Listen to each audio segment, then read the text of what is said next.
Visayas at Mindanao.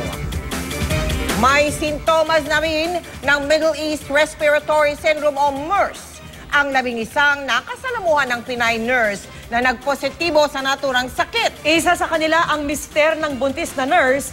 Ang 10 naman ay mga tauhan ng ospital sa San Pedro, Laguna kung saan unang na-confine ang pasyente. Bilang pag-iingat, pati biyanan at kasambahay ng balikbayang nurse inoobserbahan na rin ngayon sa Research Institute for Tropical Medicine o RITM sa Alabang. Yan ay kahit wala pa silang sintomas ng MERS. Narito ang pagtutok ni JP Soriano. Masusing binabantayan sa isang negative pressure room sa Research Institute for Tropical Medicine o RITM ang Pinay nurse na positibo sa MERS-CoV ayon sa DOH. Masela ng kondisyon dahil buntis. Sa 56 na tao na kanyang nakasalamuha, nakuhanan ng sample at nasuri. 11 ay nakitaan na rin ang sintomas ng MERS ayon sa DOH, kabilang ang mister ng Pinay nurse. Ang 10 iba pa, panay hospital staff ng Evangelista Hospital sa San Pedro, Laguna, kung saan unang na-confine ang Pinay nurse.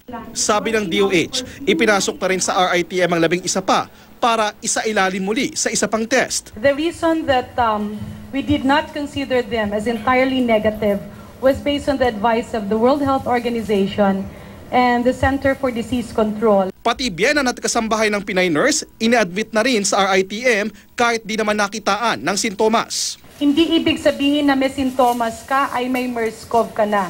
Panahon po ngayon ng flu, medyo maginaw-ginaw ngayong panahon na ito. Sa 220 na pasahero naman ng Saudia Airlines Flight 860 na sinakyan ng Pinay nurse, 92 na ang nakipag-ugnayan sa DOH at pumayag magpasuri.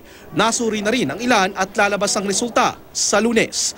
Patuloy pa rin nananawagan ng DOH sa mga pasahero ng Saudia Airlines Flight 860 na makipag-ugnayan na sa kanila sa lalong madaling panahon. JP Soriano, nakatutok 24 oras.